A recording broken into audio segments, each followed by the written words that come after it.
السلام عليكم.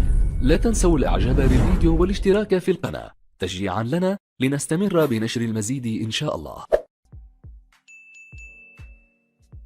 سفيان بوفال وعز الدين أوناحي بشكل شبه رسمي سيغادران أونجي نحو وجهات أخرى. رئيس النادي أكد أن اللاعبين لديهما عروض يستحيل رفضها.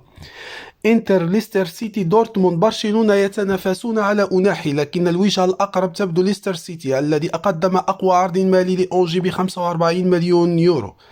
بينما بوفال يوجد على رادار العديد من الأندية الإيطالية. بايرن ميونخ لا زال مهتما ببونو لتعويض نوير المصاب، ويفاضل حاليا بينه وبين سومير حارس سويسرا. بينما جدد ويست هام يونايتد اهتمامه بيوسف نصيري بعد تألقه في المونديال، لكن اللاعب على ما يبدو مستمر مع إشبيليا. سفيان أمرابط قريب جدا من ليفربول، أكثر الفرق إصرارا لانتدابه بطلب من مدرب الفريق يورغن كلوب.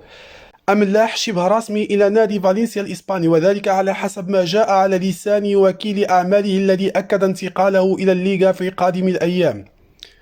يحيى عطية الله ما زال حائرا بشكل وجهته المقبلة. اللاعب كان يريد الاستمرار مع ناديه الوداد، لكن هناك اهتمام كبير من أندية ألمانية وفرنسية محترمة بنجم الوداد، ورغم تمسك الوداد به فعطية الله قريب من خوض تجربة أخرى. زياش أيضا عاد إلى لندن ورغم اهتمام ميلان، إلا أن اللاعب سيناقش حظوظه مرة أخرى مع المدرب جراهام بوتر الذي أصبح تحت ضغط شديد من جماهير الفريق، وأضحى مطالبا بمنحه دقائق أكثر، وبالتالي الأقرب إلى الاستمرار مع تشيلسي إلى نهاية الموسم.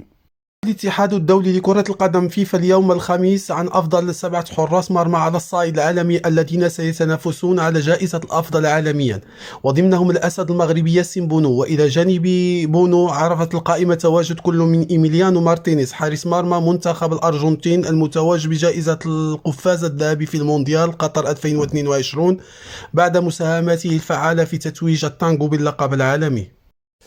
أشرف حكيمي ضمن القائمة الأعلى تقييما خلال كأس العالم مع المنتخبات.